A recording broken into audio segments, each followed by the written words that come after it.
Now, about, I think it was January. Well, in fact, I know it was January. In January, I brought to you, as part of the News Hub, a petition that had been put to government, the petition site, the official petition site through government, asking about the pro Israeli influence on our politics. And I put a link to it on the News Hub, and I asked if people felt strongly about looking into pro Israeli influence in our politics to sign up, to sign the petition, because the way petitions work through the government's petition website, and the petition committee is basically what it is. If if 10,000 signatures come through, then the petition committee will ask government to respond to the petition. And they'll respond in writing, and it's all on the petition website. You'll see the government response in writing after 10,000 signatures are reached. But if 100,000 signatures are reached, then it's put forward for debate. And it reached those figures. And I was very excited. I was very pleased. I was very proud of everybody who'd signed. Obviously, I'd signed as well. And we were waiting for a response from government. And the response that came was, no, we're not going to do we're not going to do a investigation into pro-Israeli lobbying of our politics. No, we're not going to do it. And I received an email before the spring equinox saying that they were not going to do the debate. I actually received an email saying it's not going to be, not the debate, they're not going to do an investigation, they're not going to look at it.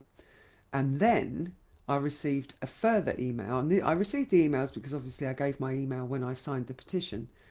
I received a further email before the the summer solstice, saying it was going up for debate, and they were going to debate on the 22nd of June.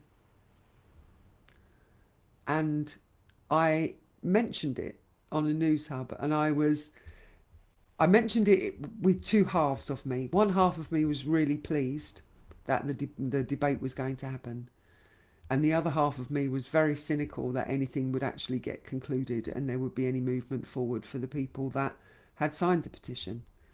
And like I say, it had gone over 100,000, and it had got to around about 118,000.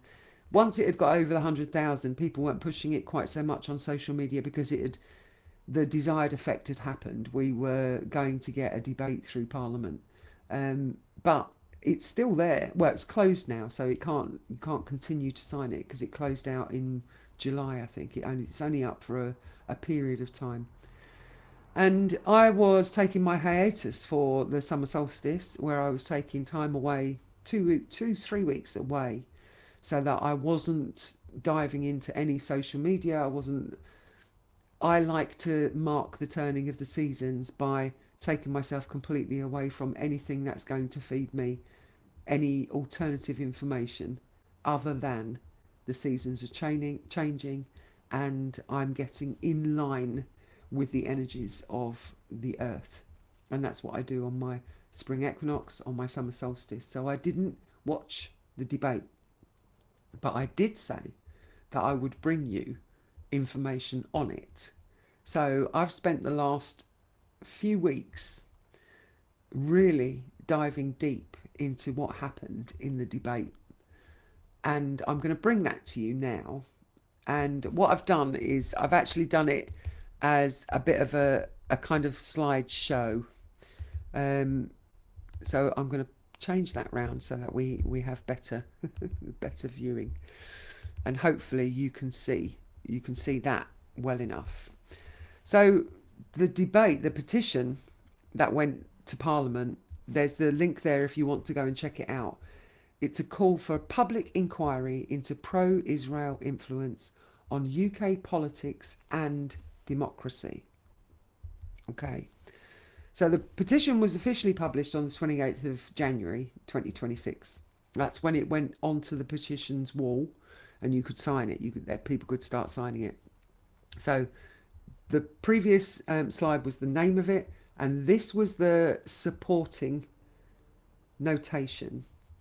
So we are concerned about reported Israeli state-linked and pro-Israel lobbying activities in UK politics. We believe it is important to determine the scope and impact of any such influence campaigns.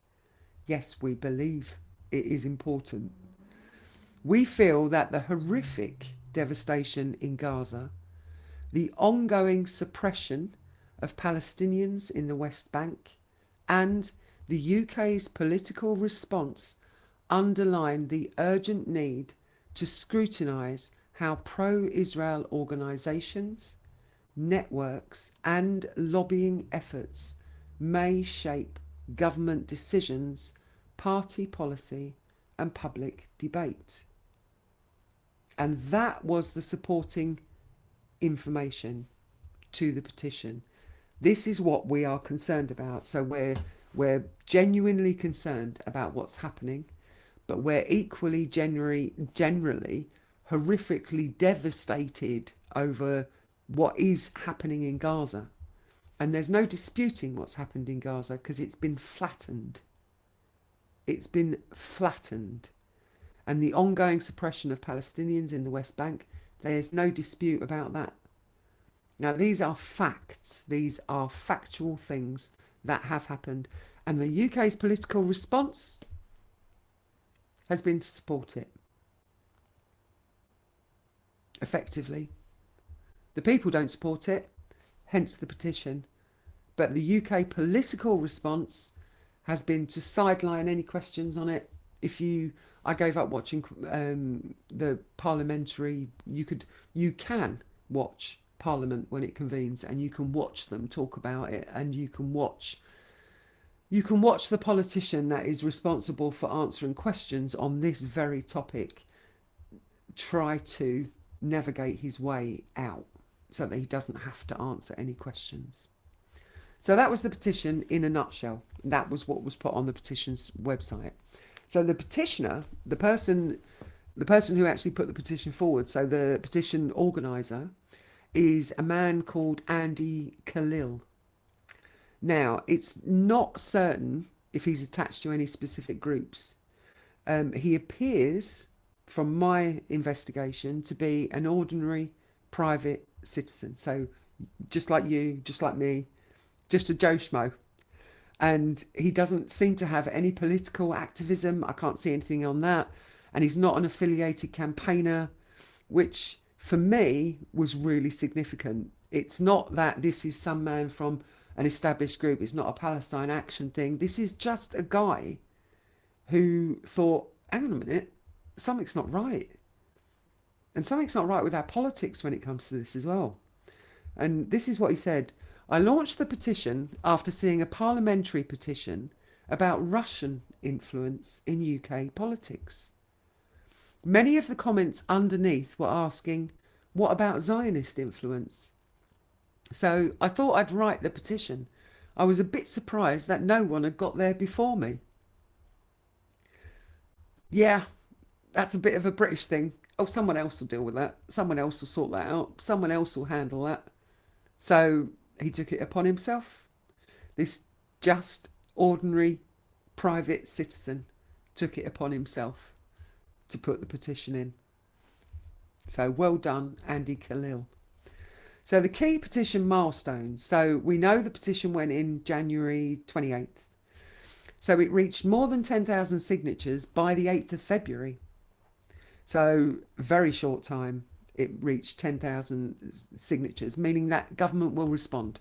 Remember I said government responds if there's 10,000 signatures. Then it gained over 27,000 signatures by the 11th of February. So within 2 weeks, it had got 27,000 signatures. So people were interested. Once they learned that the petition was up, people were signing it. And then it reached more than 100,000 signatures by the 1st of March. And I pushed it a lot. I shared it all over social medias, meaning the petitions committee will consider it for debate in Parliament. Now, it's not the parliamentary decision to consider the debate. It's the petitions committee. They decide whether it goes for debate in Parliament, and it has to fit the criteria. And on the 17th of April, government responded. The government does not support a public inquiry, but takes the issue of foreign influence from any country and lobbying in UK politics very seriously, and is already taking action to address this. So I was like, that doesn't make sense to me. To take issue of foreign influence from any country and lobbying in politics very seriously and taking action. So what were they referring to? They were referring to the Rycroft Review. So an independent review into foreign financial influence and in UK politics. And it was announced in December 2025, whose findings were published on the 25th of March. This is why I think government thought, oh no, that we'll tell them that we've done this and it'll be fine. They won't want the debate. The government said it responded immediately with 2 measures via amendments to the Representation of the People Bill. An annual 100,000 cap on total political donations by British citizens living abroad. Now, that's not what Andy Khalil's petition was about. It wasn't about British citizens living abroad. It was about foreign influence on our politics. So they didn't answer the question. And a moratorium on political donations using cryptocurrency. So that's the government thought, no, that'll do. That'll placate them. Now, there were attempts to cancel the debate. Don't forget, government said they didn't want to go and do an investigation. They didn't want to do an inquiry. And there were attempts by the Jewish Leadership Council to cancel the debate. So they wrote to the petitions committee and they requested it reject the petition on the grounds that it was defamatory. I don't think anything was defamatory in that statement that was put on the petition by Andy Khalil. Contained false or unproven statements. That's why I made a point of saying to you, we've seen Gaza. We've seen aerial photography of Gaza. It's been flattened. We've had it stuffed in our faces how the Palestinians are treated. But yeah, evidently, according to the Jewish Leadership Council, unproven statements and drew on anti-Semitic tropes. So we're back to that word that doesn't mean anything anymore. Doesn't mean anything anymore. Used to be awful if you were called an anti-Semite. Now it's like, what, because I don't agree with what Israel are doing to other people in their own country? That makes me an anti-Semite. Then I'm quite proud. Because that is horrendous, what they're doing. The chair of the petitions committee responded that the petition had met its formal standards. Like I say, the petition committee have standards that have to be reached, and they were reached by the petition, and that the committee does not consider the merits of what petitioners ask for when deciding whether to accept or schedule them for a debate, consistent with how it treated equivalent petitions about Russian and Chinese influence. So the petitions committee basically went, tough. It has met the standard and it will go for debate. So what changed? The response didn't substantively change, but the context around it did. And I brought this to you in the news, and I was a bit peed off about this in particular. The 29th of April 2026 knife attack on 2 Jewish men in Golders Green. Now, when I brought that to you, I actually looked into that news item, and it wasn't just 2 Jewish men in Golders Green. It was also a Muslim man who'd been attacked. But they deemed it as a terrorist attack. So, yeah, it was declared a terrorist incident by the Metropolitan Police. But it wasn't just 2 Jewish people, it was a Muslim man as well. This was preceded by a series of arson attacks against synagogues and Jewish community institutions in London. I also covered that at the time, and I spoke briefly about false flags and who they serve and what agenda could be served by having arson attacks and making the Jewish community feel unsafe. So the Golders Green attacks were used by opponents, so the Jewish committee, as additional grounds to pressure the petitions committee to cancel the debate entirely. Now the chair, hats off to the chair of the petitions committee, responded on the 16th of June saying, "The escalating violence towards our Jewish communities is alarming, but it confirmed the debate would proceed regardless." So right from the onset, the Jewish Leadership Council tried to put a kibosh on the whole thing. Didn't want us to debate it, didn't want us to look at it. So the debate, 22nd of June 2026, the debate took place, get this, on the same evening that Mr. Starmer announced his resignation. So what do you think would get better news coverage in the mainstream? What would, in mainstream slop that they want to feed you, what would be, look over here, don't look over here? What do you think got more coverage? Yeah, you know. I knew that the debate was going on the 22nd, and I found out that Starmer had resigned after the fact, but yeah, it took place, the announcement took place. He announced his resignation from Downing Street, a fact that significantly reduced media attention on the debate itself and may be context for why it received less coverage than it might otherwise have done. So they managed to spin it. They span Starmer's resignation as a, let's not look at the debate, let's not see what's happening at the debate. And why would they not want you to see what happened at the debate, I wonder? Why would they want you to be more interested in Starmer resigning than a debate on something that will be existing after Starmer's gone? These people might be able to give you a bit of a hint. So the next people that I'm about to show you now are the people that opposed the petition. Now this young man, Sir Andrew Mitchell, Conservative MP for Sutton Coldfield, before the debate even got going, before it was officially opened as a debate, this is what he had to say. So he raised a point of order. Am I alone in feeling distinctly uneasy about this debate? Why is Israel singled out in this way? Why not Gulf countries, Iran, Eastern Europe or the USA? The petition is being discussed at a time when the Jewish community are clearly under threat and are suffering numerous hideous attacks. I am not sure I trust the motivation of the petition organisers.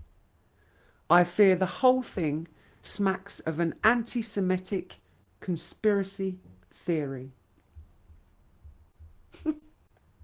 So that's what he had to say as a point of order before the debate even started, before it formally began. That was his point of order. Basically, yeah, it's being discussed at a time when Jewish community are clearly under threat. No, it's being discussed at a time when the Palestinian community are clearly under threat and are suffering numerous hideous attacks. If you take out Jewish and put Palestinian, then that would have been quite true. That would have been quite true. But that kind of set up the tone for the whole debate. So that was Sir Andrew Mitchell MP. So if you live in Sutton Coldfield, he's your representative. He's your representative. And the man who was delivering the petition on behalf of the people to the debate stage is this guy, John Lamont MP. Now, he's, again, a Conservative, and he's a Conservative MP for Berwickshire, Roxburgh and Selkirk. So he opened the debate. He's the one that put the debate to the room on behalf of us, the people. And this is what he had to say. For centuries, at the heart of anti-Semitism has been the claim that Jews exercise secret control over governments, political systems, financial institutions, the media or public life. Rather than speaking explicitly about Jews, some speak about Zionists, the lobby, hidden influence networks, or pro-Israel control. The petition was created by Andy Khalil and signed by over 118,000 people. I begin by making it explicit that I do not support the petition. Indeed, I believe that it raises profound concerns, not because it seeks scrutiny of politics or lobbying, but because of the way in which it frames those concerns and the sinister narratives upon which it draws. So he thinks, the way Andy Khalil did that write-up, that it frames those concerns, profound concerns he has. And it is, Andy Khalil wrote it because it's seeking to scrutinise politics and lobbying. And none of what he put in that petition, Andy Khalil, that I read out to you, I can go back and read it to you again. I made a point of saying at the time that it's a truthful account of how people in this country feel. And the man who is putting it to the room on our behalf has basically just trashed it in his opening statement. In his opening statement at the debate. This is a guy that's supposed to be representing us at this debate. So that was John Lamont. So again, Conservative MP. So if you're in Berwickshire, Roxburgh or Selkirk, that's your representative. Good luck. Then we have this young man. This is Peter Prinsley. And he's a Labour MP for Bury St Edmunds. And this is what he had to say. Shame on those who have orchestrated this regurgitation of anti-Semitic tropes. It is ancient just as it is predictable. The idea that Jews exercise hidden influence over politics, democracy and society is not new. It is an ancient conspiracy theory repeatedly used to isolate Jews, undermine social cohesion and stoke hatred. We must reject anti-Semitism in all its forms, reject conspiracy theory dressed up as political analysis, and defend a politics based on evidence, decency and truth. What an arsehole. Politics based on evidence, decency and truth. That's what the petition is about. We're asking the government to tell us transparently, to give us the evidence that they are acting with truth and decency.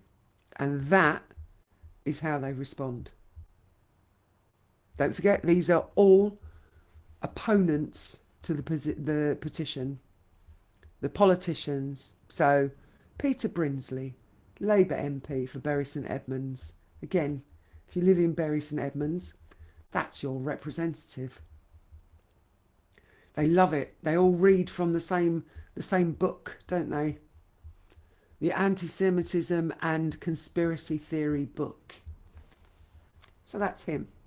Another opponent to the petition was James Frith.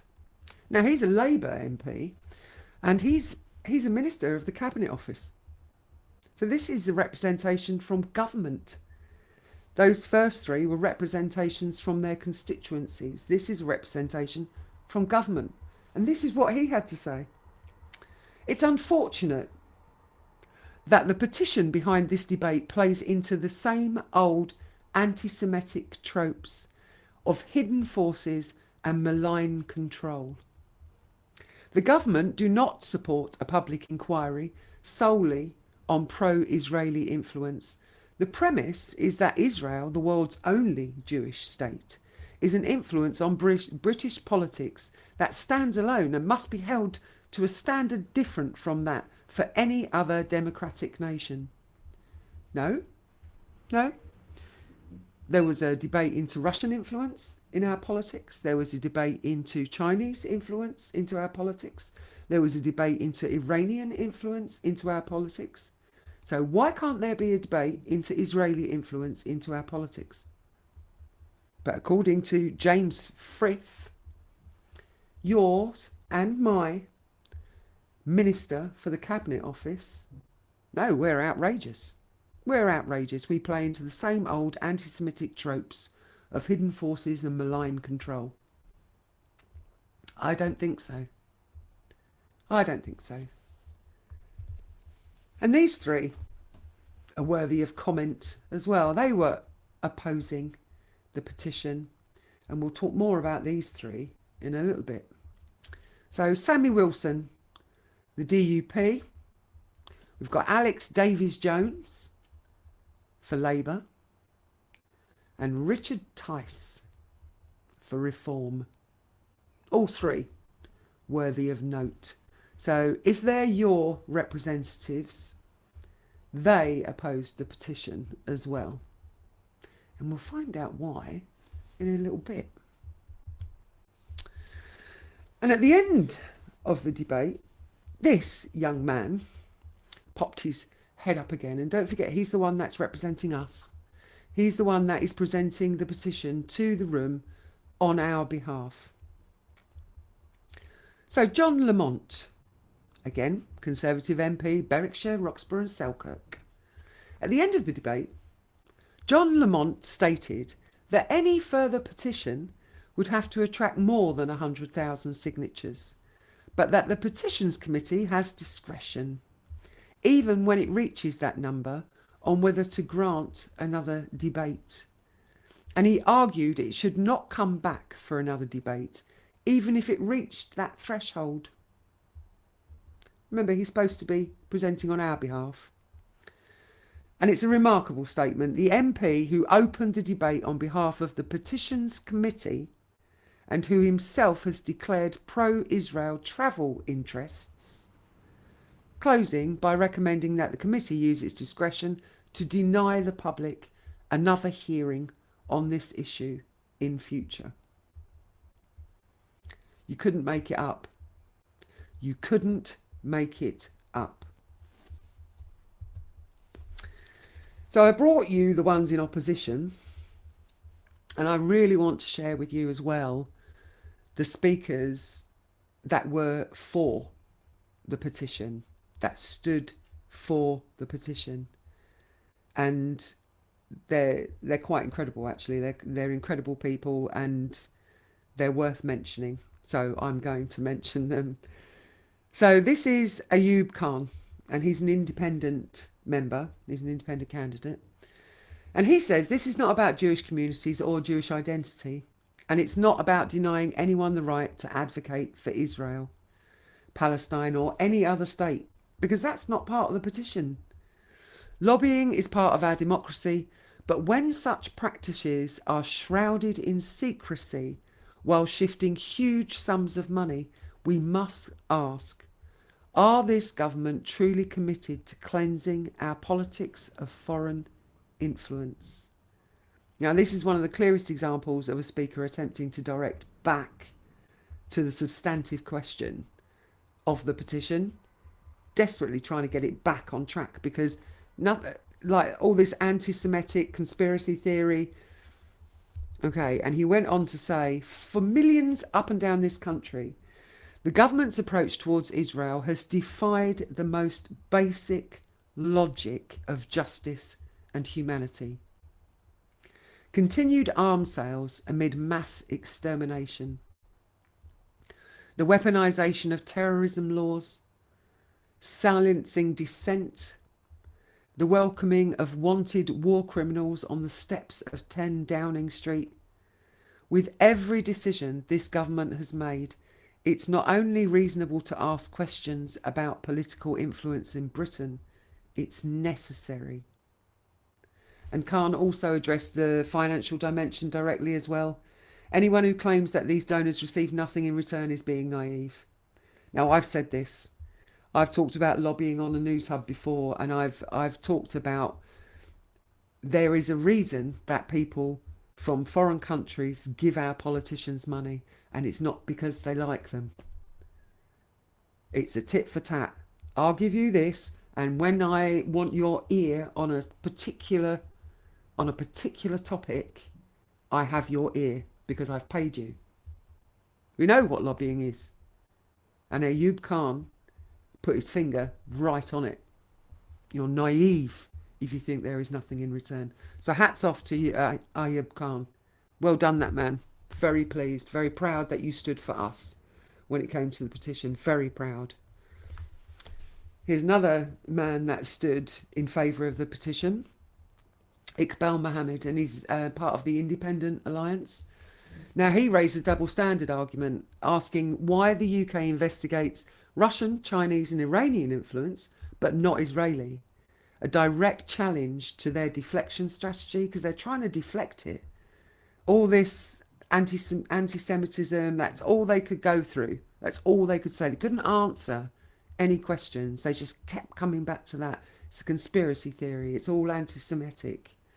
And he said, in June 2024, Declassified UK revealed that 13 of the then 25 members of the Labour cabinet received hundreds of thousands in donations from pro-Israel donors, and that some 180 of Britain's 650 MPs had accepted such funding during their political careers.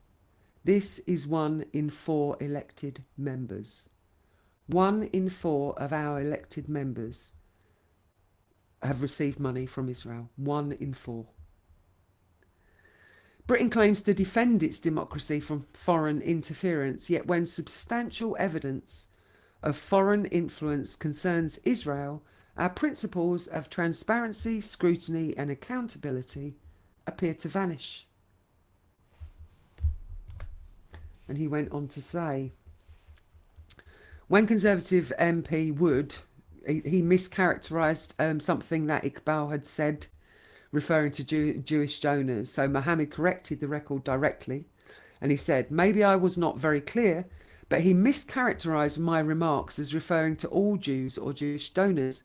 My remarks clearly referred to pro-Israeli donors, whoever they are. And Mohammed also intervened during Richard Tice's contribution. Now, we'll talk about Richard Tice in a little bit. When Tice had used the debate to praise Israeli AI technology.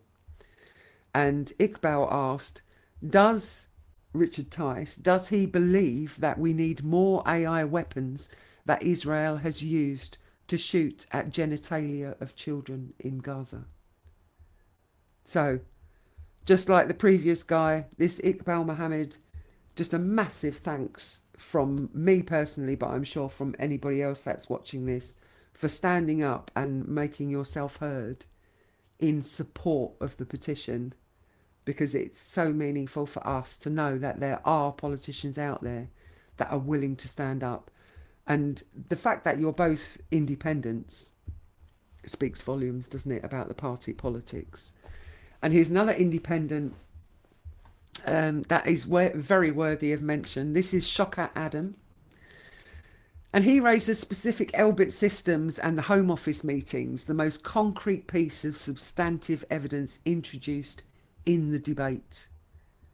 Okay, so he said, I want to concentrate my speech particularly on Elbit, which supplies around 85% of Israeli military drones and land-based military equipment.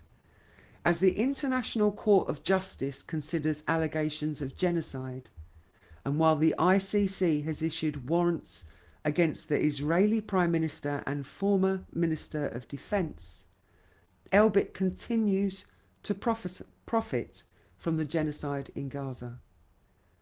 United Nations investigators have documented the repeated use of armed quadcopter drones against Palestinian civilians.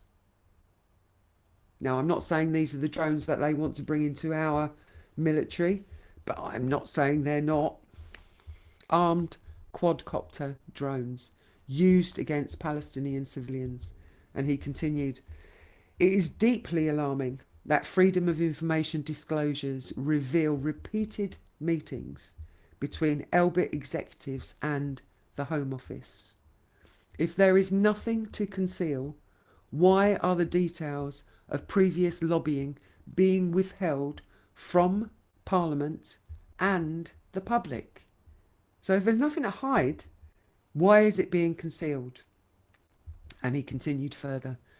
Elbit has a significant presence in my city of Leicester through its manufacturing and technology operations.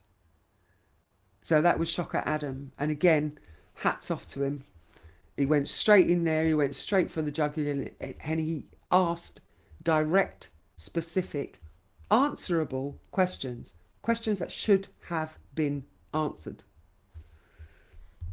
So that's the first three I wanted to introduce you to. And these three I want to introduce you to as well. Again, an independent, Adnan Hussein. He was very much for the petition. And two that I want to take my hat off to because they're Labour MPs and they went against their party to stand with the positive action for the petition. So that's Kim Johnson for Labour, and also Tahir Ali stood against his own party in favour of the petition. So they're the main players. They were the main players at the debate. So you can see that the people that were for the petition were really putting coherent, cogent information in front of the people that were against the petition, and all the people against the petition could do was talk about anti-Semitic tropes and conspiracy theories. So an overview of the debate, because I've given you a rough outline of the themes of how the responses came through, but I want to give you an overview of the debate. So roughly 6 MPs spoke in support of the petition. I've just shown you those. And 8 to 9 spoke in opposition, and I showed you those first. Now, the thing that's the most notable imbalance in the debate comes in the speaker times. So the MPs that are supportive of the petition were allocated approximately 15 minutes of speaking time. The MPs opposed to it spoke for around 69 minutes. So those who wanted to get answers for us, the public, were allocated about 15 minutes. Whereas those that didn't want to give the answers and basically wanted to schmooze us and call us anti-Semites were given over an hour to speak. So those defending Israel or rejecting the petition's premise accounted for 82% of the debate. And those that were supporting greater scrutiny only received 18% of the debate. I was astounded that there wasn't equal time. I was astounded. Absolutely astounded. So there's a huge conflict of interest problem that happened as part of the debate. Now, this is arguably the most significant issue the debate produced, because I will tell you now that the debate produced nothing that we can use as public legally on paper. The outcome of the debate is no, they will not look into Israeli lobbying. But some things have come out of this that are undeniable to the public and are really, really important to note. So I want to bring them to you. So I think this is arguably the most significant issue of the debate. At least 6 of the MPs who criticised the petition had been personally taken on all expenses paid trips to Israel, funded by pro-Israel lobby groups at a cost of almost £170,000 across 67 such trips since October 2023. 3/4 of which came from Friends of Israel groups funded by anonymous donors. Wonder who they might be. The minister who reported on behalf of the government, James Frith, our minister for the cabinet, visited Israel on a Labour Friends of Israel delegation in February 2023. None of the most vocal opponents meaningfully declared these interests at the outset of their contribution. So they didn't inform anyone that they'd all been basically paid by Israel. So for me, that was just, oh my God. So what happened in the debate itself? The core principle, so the procedural fact, is straightforward. The debate took place because the petition met the democratic threshold that the committee has to apply the rules consistently. So it met that, just as it did for the Russian and the Chinese influence. The attempts to have it cancelled were procedurally unnecessary and arguably inappropriate in the petitioning process. So when it comes to our petitions committee, it was totally outrageous for the Jewish lobby to argue with our petitions committee. The substance of the debate itself raised a real transparency question. Several of the most vocal opponents of the petition were themselves declared members of the very lobby groups under scrutiny. A conflict of interest that received little or no direct acknowledgement during proceedings. The substantive questions raised about lobbying donations, ministerial meetings, and political influence were largely deflected rather than answered. So what went wrong? What went wrong? I think we can guess. So the debate was largely described as highly unusual. It was dominated by Conservative and Labour MPs who were members of pro-Israel lobby groups, characterising the petition as anti-Semitic, while a minority of MPs who spoke in support of it raised detailed questions about lobbying and transparency that went largely unanswered. The government minister reiterating the pre-existing position, no public inquiry, so this is that young man, Frick, and then the debate concluded.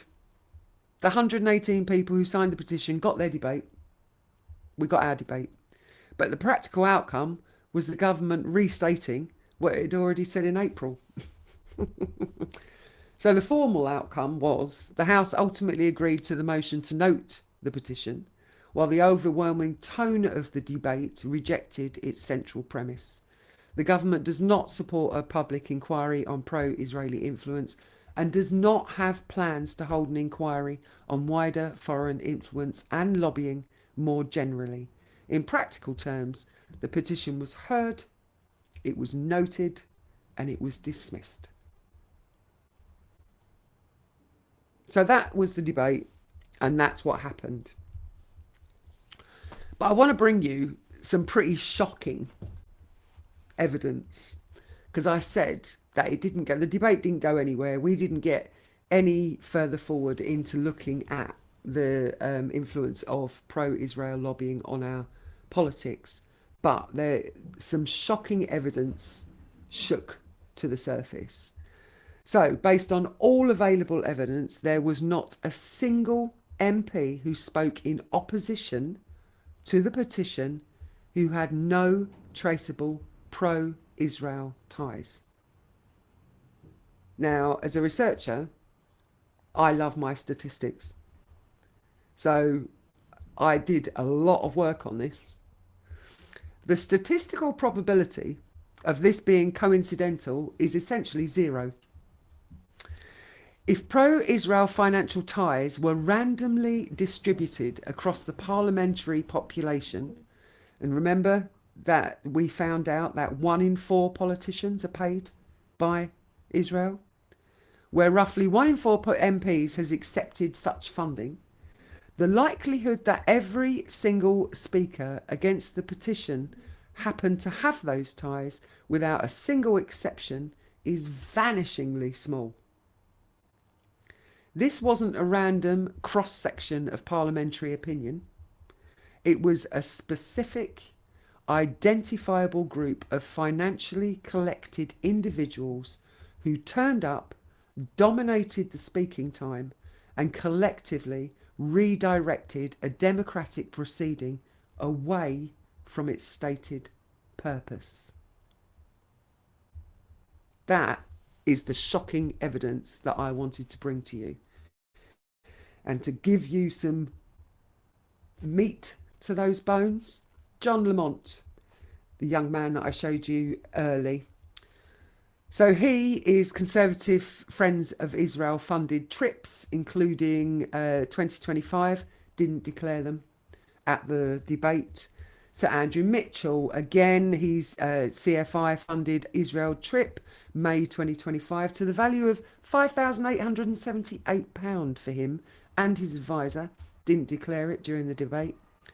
Peter Prinsley, he's a Labour Friends of Israel member, so the LFI funded Israel trip, and he was also found in breach of parliamentary rules earlier in 2026 for failing to declare that trip. And he didn't declare orally during the debate. James Frith, the member for Parliament, who is our Cabinet Minister, he's a member of the LFI, so the Labour Friends of Israel, and they funded a trip for him in February 2023. He did not declare orally before responding as the government minister. He didn't tell them that he'd been on a trip to Israel, had his jollies off to Israel. Wonder if he kissed the wall. Sammy Wilson, that DUP, went on a week-long visit to Israel, worth £3,810, funded entirely by the Israeli embassy. Failed to declare that during the debate. And Alex Davis-Jones, the one lady that was part of the opposition to the petition, she's a declared LFI funded trip to Israel in February 2023 to the value of £2,300 in her register of members' financial interests. So it's not like I'm making this up. This is all part of government record. Like, you have to dive and you have to research it. But all of these that I'm giving you here are all part of the official government record. So she's confirmed as a parliamentary supporter of Labour Friends of Israel on LFI's own website. And she didn't declare it orally during the debate. Maybe none of them declared it because they thought, oh, well, you must know. Now, I bring you the most significant development that came out of this non-debate. And that was the exposure of Richard Tice. Now, I've brought to you on News Hubs on Sunday on YouTube how Reform are really going down the toilet at the moment because of their funding and all of the controversies surrounding their money. Let's meet Richard Tice. Now, Richard Tice is the Deputy Leader of Reform UK, and he's currently under investigation by the Parliamentary Commissioner for Standards, with the inquiry opened on the 28th of July 2026. The inquiry concerns whether Tice should have made an oral declaration that he had taken a September 2025 trip to Israel, sponsored by Reform Friends of Israel, before speaking at the debate. So he's actually been pulled up by the Parliamentary Commissioner for Standards over this, and I'm going to follow it. That trip to the Gaza front line was funded by the newly created Reform Friends of Israel, during which Tice concluded that the Gaza famine was a blatant lie. Not exactly impartial, is he? He met Israel's President Isaac Herzog. The declared benefit was £6,250, covering flights, accommodation, transport and hospitality. Just weeks after Tice's visit, his chief of staff and other Reform figures took a 6-day trip to Israel in November 2025, including a visit to the illegally occupied Golan Heights, which the UK recognises as part of Syria. Now, Reform Friends of Israel is led by Jason Perlman. Now, this is Reform. This is the Reform Party. Now, the man that runs their Reform Friends of Israel was, up until December last year, was a media advisor to Israel's President Isaac Herzog, a person a UN commission found to have incited genocide in Gaza. Perlman told Declassified that he began conversations with Reform about formalising the group, the Labour Friends of Israel group, while still working for Herzog, including a dinner with Nigel Farage and key backers. So yeah, not exactly impartial. So what makes this uniquely evidenced? Most allegations of constitutional capture, like I use that word a lot, our media is captured, our politicians are captured. And when I say that, there's a tendency for people to look at me and go, oh, you can't prove that. Most allegations of institutional capture are difficult to prove because the connections are circumstantial or they're indirect. What makes this debate extraordinary as a case study is that the conflict of interest is not alleged. It's documented in Parliament's own register of members' financial interests. So it's not alleged. Me saying that these politicians are captured, I'm not alleging that. It's documented in Parliament's actual financial interest documents. The very institution that was supposed to scrutinise lobbying produced a debate dominated entirely by people whose financial interests are recorded in that institution's own transparency system. The evidence needed to demonstrate the problem is held by Parliament itself. Like, seriously. Yeah, like I say, you just couldn't make it up. Every single MP who spoke against the petition and in favour of dismissing the inquiry had a documented financial relationship with pro-Israel lobby groups. And the majority of them did not orally declare those interests before speaking. One, Peter Prinsley, had already been found in breach of parliamentary rules for exactly that failure on a previous occasion. Another, Richard Tice, who I've just mentioned to you, is now under an active parliamentary standards investigation, specifically for his failure to declare his Israeli chip before speaking at the debate. Declassified UK, who you know I love, also revealed that at least 6 of the MPs who criticised the petition had been personally taken on all expenses paid trips to Israel at a cost of $170,000 across 67 trips since October, 3/4 of which came from Friends of Israel groups funded by anonymous donors. So this is repetition, but it was important. Anonymous donors, with the remainder coming directly from the Israeli embassy or from Elnet, which describes itself as the most influential pro-Israel advocacy organisation in Europe.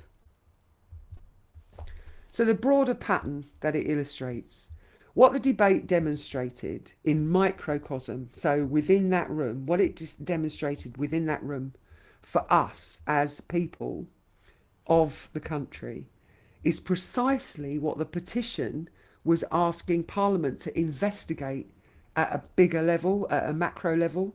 So exactly what the debate demonstrated, the cover-ups, the dodging questions, the like you're an anti-Semite and it's all a conspiracy theory, all of that at the micro level is what we were desperate to get at a macro level.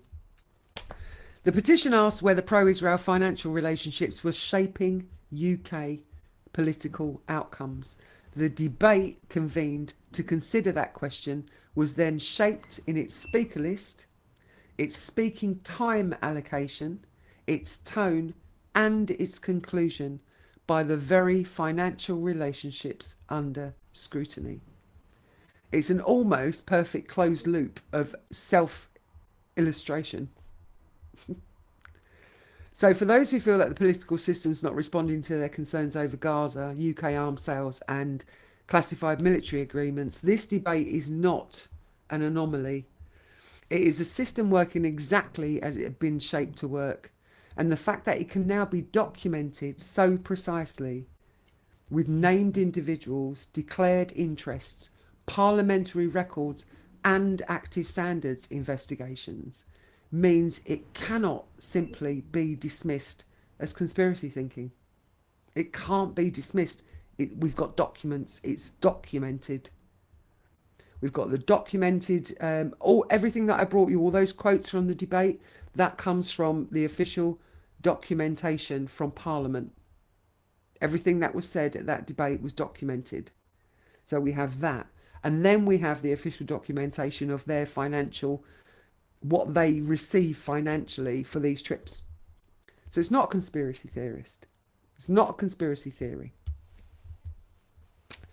So that's kind of it for the debate. But I did want to just put a bit of a cherry on the top of the cake when it comes to some of these young men and women that were in opposition to the petition, just to give you a bit of background. So if you're living in Sutton Coldfield, this is a little bit on Sir Andrew Mitchell. You know, the guy that stood up and said, oh, it's so terrible, before the debate even started. So Gaza and arms, the most damning element of his record. I looked into all of their records. Despite being one of the most vocal opponents of the petition, Mitchell's own record as Foreign Office Minister is deeply revealing. As Foreign Minister, Mitchell played a key role in ensuring the UK continued to arm Israel throughout its Gaza campaign and refused to suspend such exports. He fended off numerous questions by MPs to halt arms exports, consistently responding by claiming the UK operates robust arms export guidelines. Declassified UK, like I say, love them, noted that Mitchell had surprised many in 2017 when, as a backbencher, he accused the UK government of being complicit in the starvation of Yemenis through Britain's war support. But apparently reverted back to type in defending the indefensible once he was back in high office. So when he was a backbencher, he would argue against it for the Yemenis. But yeah, as soon as he was back being an MP on the front benches, when asked in February to assess the proportion of civilian infrastructure destroyed in Gaza, Mitchell did not answer the question. All he would say was, we are deeply concerned about the impact of Israeli Defence Force operations on the civilian population in Gaza. The conflict of interest at the debate is therefore acute.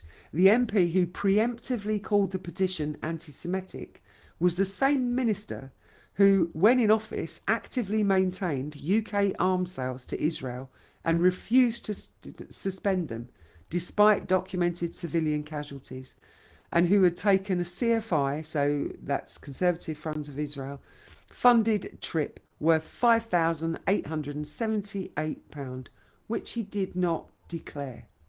So that's your Andrew Mitchell if you're in Sutton Coldfield. I wonder if he'll get voted through as, kept in his position. Then we have this Peter Prinsley bloke. Now this bloke takes the biscuit. This is, if you're in Bury St Edmunds, it was Bury St Edmunds, wasn't it? So yeah, Sutton Coldfield, this is Bury St Edmunds. So Peter Prinsley was originally, well, he's a doctor by profession, and he won his seat in a surprise result in 2024. So he's an old guy. I called him a young man earlier. He's an old guy, but he didn't come into politics until 2024, so only 2 years ago, with a majority of 1,452 votes. Now, that is a relatively new MP, with a short, controversy-marked parliamentary career. Now, get this. His first investigation, so bear with, there's more. So his first investigation was a standards breach. Prinsley was found to have breached Rule 6 of the Code of Conduct after not declaring a relevant interest. Specifically, he failed to declare a Labour Friends of Israel funded trip to Israel worth £2,600 during a Home Affairs Select Committee about the Aston Villa versus Maccabi Tel Aviv match and the police ban on fans. So that's a direct violation to not declare. The commissioner concluded the trip could have led an observer to think it was influencing his actions as an MP. Prinsley apologised to the committee, so he wasn't held accountable. He apologised and they accepted it. Now, the second investigation was a standards breach again. A second code of investigation was code of conduct investigation was launched in January 26, just 5 months after the first. This concerned an allegation that he did not declare an interest at the start of a select committee. It was the second investigation into Prinsley in five months. Now, it doesn't stop there. He's done something else, a Rule 13 breach. So, during a BBC interview about a local hospital, a journalist unexpectedly asked Prinsley about the first investigation. So, a journalist has asked him about what happened in the standards breach, the first standards breach, and he corrected the record.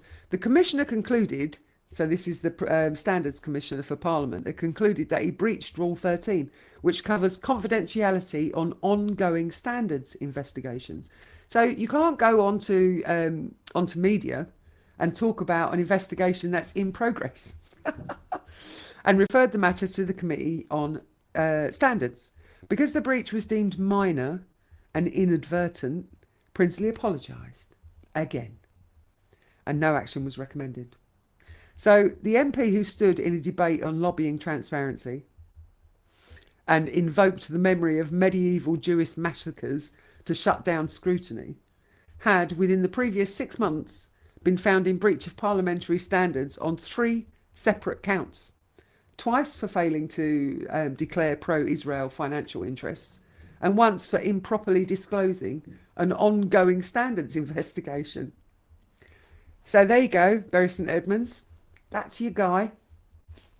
Might want to reconsider. Now we come to this joker, this clown, James Frith.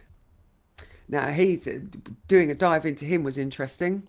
Frith was first elected as an MP for Bury North in 2017, but he lost his seat by 105 votes, so a very small margin, making it the most marginal seat in England at that election. He regained the seat in 24, so it took him a while. So it took him, 7 years. And he was appointed Parliamentary Under Secretary of State in March 2026. Now, here's his core conflict of interest. Now, bear in mind, he's a representative of Parliament. He's not a constituency MP. As the minister responsible for responding to a debate about pro-Israel lobbying, Frith is himself a declared LFI member, so Labour Friends of Israel, who has taken LFI funding trips to Israel. He didn't declare this before responding on behalf of the government, meaning the government's formal response to the nation's 118,000 petitioners was delivered by someone with an undisclosed financial relationship to the lobbying ecosystem the petition was scrutinising. Frith's appointment as Parliamentary Secretary in the Cabinet Office, the department responsible for lobbying transparency and government integrity. While being an undeclared LFI member is itself a governance question worth raising, don't you think? The Cabinet Office oversees the ministerial code, it oversees the lobbying register and the government ethics standards. That's your Cabinet Office. That's your minister for the Cabinet Office that oversees all of that. Don't forget, it's documented now. It's documented now. I wonder how long he'll remain in his position. Then we're going to come back to Richard Tice. Can't resist coming back to Richard Tice. Tice is I did a dive on all of them. Tice is a multimillionaire property developer who co-funded the Brexit Party and led Reform UK in various capacities. His recent record is marked by a series of overlapping financial investigations. Police are investigating Britain Means Business, a company that's controlled by Tice, over two donations of £250,000, each made to Reform in the run-up to the 2024 election, when Tice was party chairman. The Metropolitan Police confirmed a special inquiry team investigation into alleged offences under the Political Parties, Elections and Referendums Act. 2 people have been interviewed under caution. Reform UK's bank account was frozen at the height of the 2024 general election after potentially illegal donations linked to George Cotterill, known as Posh George, who is described as a convicted fraudster who partially bankrolled Farage and Reform in the run-up to the election. The Standards Watchdog investigation into Tice opened on the 28th of July this year, the same day as the Wilson investigation, and concerns his failure to declare his Reform Friends of Israel founded Israel trip before speaking at the debate. So that's Tice again. And I did that these people would come up for mention, didn't I? So this is Alex Davies-Jones. Now, she's the Labour MP for Pontypridd in Wales. So Davies-Jones served as Parliamentary Under Secretary of State for Victims from July 24 to May 26. She is a declared parliamentary supporter of Labour Friends of Israel. Don't forget, she was against the petition, and took a Labour Friends of Israel funded trip to Israel in February worth £2,300. Now get this. 2 pro-Palestine activists, Aisha Bayit and Hiba Ahmed, were convicted of harassment in June 2025 after filming a 20-second confrontation with Davies-Jones during the 2024 election campaign and sharing it on Instagram. They had leafleted their neighbourhood with stickers reading, "Labour equals new Tory." And Alex Davies-Jones, "How many murdered children are too many?" And that was what was on the leaflets. The convictions, even though they were convicted, these 2, the convictions were overturned on appeal in November last year. The Crown Court ruled the prosecutions were unnecessary, noting that less intrusive measures had not been pursued prior to prosecution. So this Missy, Alex Davies-Jones, had off with their heads. She'd gone straight to the no, lock them up. Not is there any grounds for us to talk. Not is there any way we can negotiate and chat about this. Didn't want to enter into that. No, off with their heads. Send them to prison. So defence argued the confrontation was political speech in a public place within Davies-Jones' own constituency during a national election campaign on a matter of significant public debate. The court heard it was not uncommon for Labour MPs to be accused of supporting genocide in the context of the Gaza conflict. The overturning of these convictions means that 2 constituents who attempted to hold their MP accountable for her LFI membership and her Gaza voting record were initially criminalised for doing so. And the criminal justice system subsequently vindicated them, a striking illustration of accountability deficit. So she couldn't take accountability, this Alex Davies-Jones, for her voting record. No, send them to prison. I don't want to be questioned. I don't want to be looked at. They can't ask me how many children have to die. They can't say that our Labour is new Tory. No, send them to prison. That's like sending old women to prison because they're holding signs that say, "I don't like genocide." So she's one of them. Then there's this Sammy Wilson. Sammy Wilson, the DUP for East Antrim, so it's Ireland. Wilson is a former Environment Minister and one of the DUP's most controversial figures on climate change. He has characterised the Climate Change Committee as a bunch of killjoys and stated that the biggest fact driving climate change is the sun and earth's relationship. I have to say, I'm almost there with him on that one. When serving as Northern Ireland's Environment Minister, he banned British government climate change advertisements from broadcast in Northern Ireland, denouncing them as insidious propaganda. I'm kind of with him on that one, a little bit.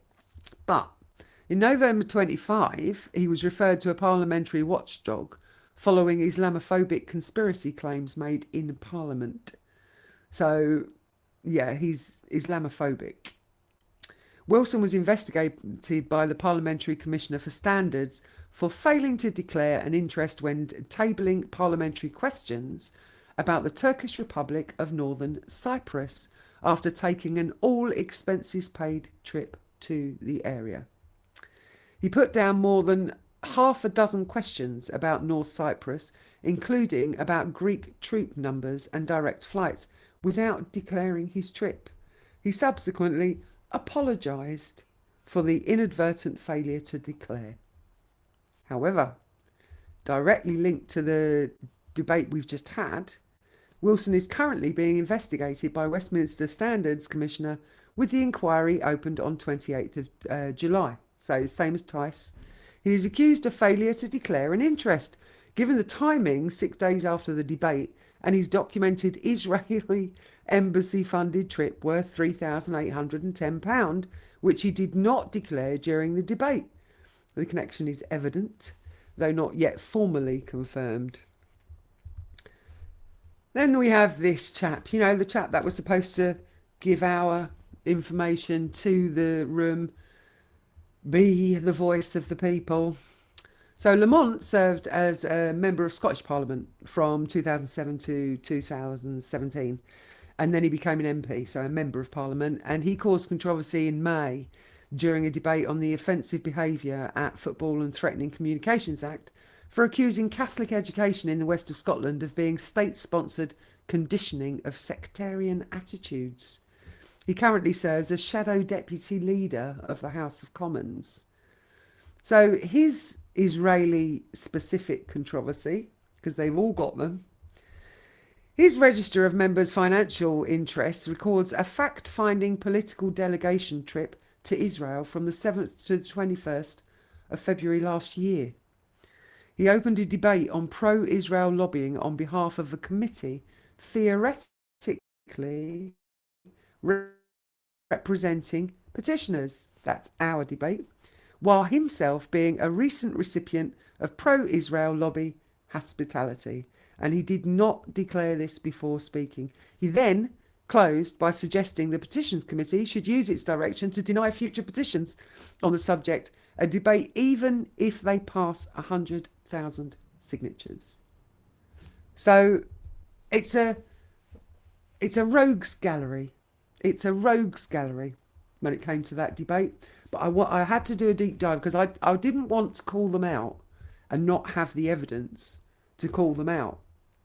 So there's the evidence. There you have it. And I also didn't want to do a deep dive on just those opposed. I didn't want it to be one-sided. So I did a deep dive on all those the ones that were pro the petition, that were for the petition, that were asking the questions. Guess what? I'll tell you what. Among the 7 MPs who opposed the petition, 3 are currently under active parliamentary standards investigation. 2 have prior findings of breach. These are those opposing the petitions, the rogues that I just showed you. 1 has a prior career-defining scandal. 1 presided over UK arms sales to Israel while calling the petition anti-Semitic. And 1 has constituents initially criminalised for attempting to hold her accountable before those convictions were overturned on appeal. Among the 6 MPs who supported the petition, 1 has a single administrative late declaration finding the mildest possible procedural matter in Parliament. The other 5 are entirely clean. They have entirely clean records across their full parliamentary careers. None have been investigated. None have been found in breach. None have undisclosed financial relationships with foreign governments or lobby groups relevant to the subject they were debating. 4 of the 6 are first-term MPs who entered Parliament with no prior Westminster experience and no party machine financial backing. In terms of standards compliance, transparency and freedom from relevant conflicts of interest, the pro-petition speakers are, as a group, demonstrably cleaner than the anti-petition speakers by every measurable criterion. That's not my opinion, it's what the parliamentary record shows. So, well, I know I'm aware that I've been going on, but I am really animated about it because I can't believe how they exposed themselves in this way, and it's been documented. So even though the petition didn't go anywhere, it has given us so much information, and it's documented information about how our politicians are conducting themselves. So in plain summary, the 118,000 members of the public signed a petition asking a legitimate question about lobbying transparency. The debate that resulted was dominated in time, in numbers, and in tone by MPs who had a direct personal and financial interest in the outcome, who did not declare those interests, and who collectively redirected the substance of the debate away from the question of lobbying and towards accusations of anti-Semitism. The specific evidence questions about donations, meetings and disclosure went unanswered. The government restated its pre-existing position, and the MP chairing the debate on behalf of the public then suggested the public should not be given another opportunity to raise it.